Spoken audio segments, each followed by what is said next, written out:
You can go to the Grand Ole Opry, take a stroll down Music Road. All right, welcome to Songwriter Workshop Tips from TSAI. This is going to be part 2 of Rhythm of Lyrics. So again, the last time what we covered was just making you understand that there's a cadence to your lyric, and that creates rhythm, and that rhythm should follow the music of the song and make that feel right. Those lines will sound so much better when that happens. I want to take that to another level and help you see how you can build energy doing that. I want to get back to remembering, first of all, we're talking about syllables, not words. And there are obviously 4 beats generally going to be in a measure of those songs. So I want you to think about how you can create energy. We're familiar with the term in songwriting, tension and release.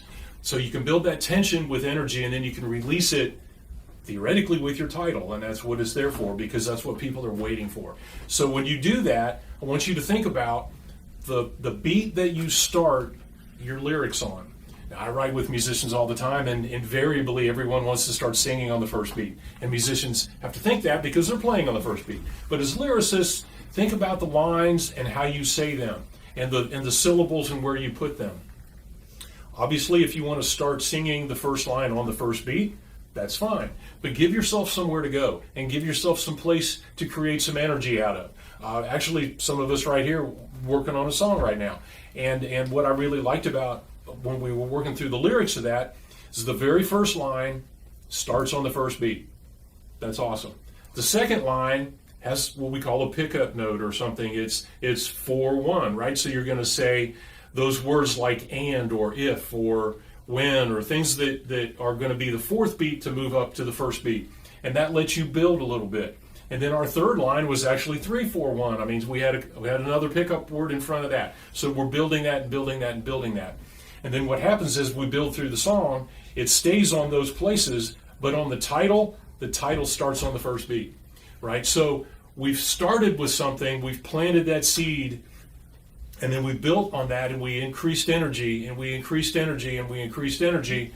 And then when it came to the title, we released it by starting on the first beat. And that's the title.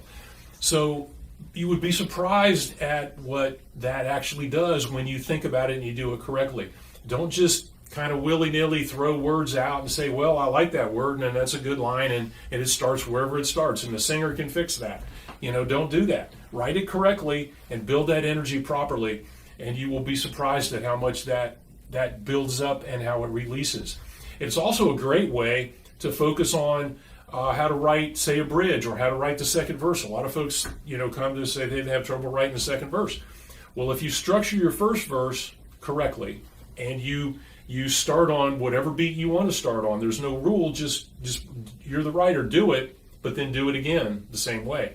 So take the song we started with, for example. We started the first line on the first beat. Well, do that for the second verse. And you would be surprised at how much that sort of funnels you in. Instead of just figuring out something to say, it's going to have to start on the same beat that the first verse did.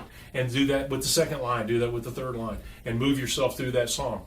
You can do any kind of pattern you want to do. There's no rule to any of that. Just make it be what you want it to be, and then do that again. And then build that energy. There's examples in this business forever, right? There's been a million songs out there.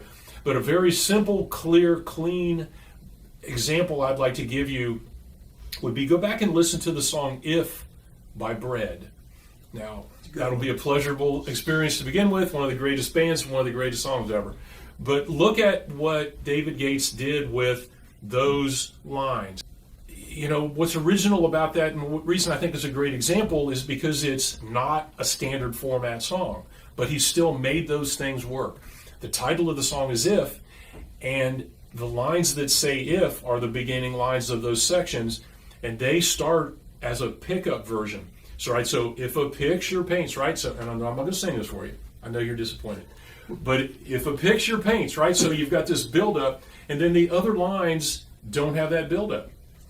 The other lines start on the fourth beat, and then when you get into what would sort of be a chorus, that's a very simple line on the first beat, on the first beat, on the first beat. and then the music turns back around. So as the music and the melody and the feel changes, they're starting on a different beat. So they come back to if a picture paints, so they build that up. So the title is not the end of the thing that you say at a chorus. It's actually the opening lines, but they're phrased on a different beat than all the rest of the lines in the song. So they stand out, right? So when your music is changing, phrase your lines differently, and they will feel as much different as the music feels. And that will make those lines feel like they're written properly, and they'll be very comfortable. They'll stand out. They'll be much easier to remember and to sing.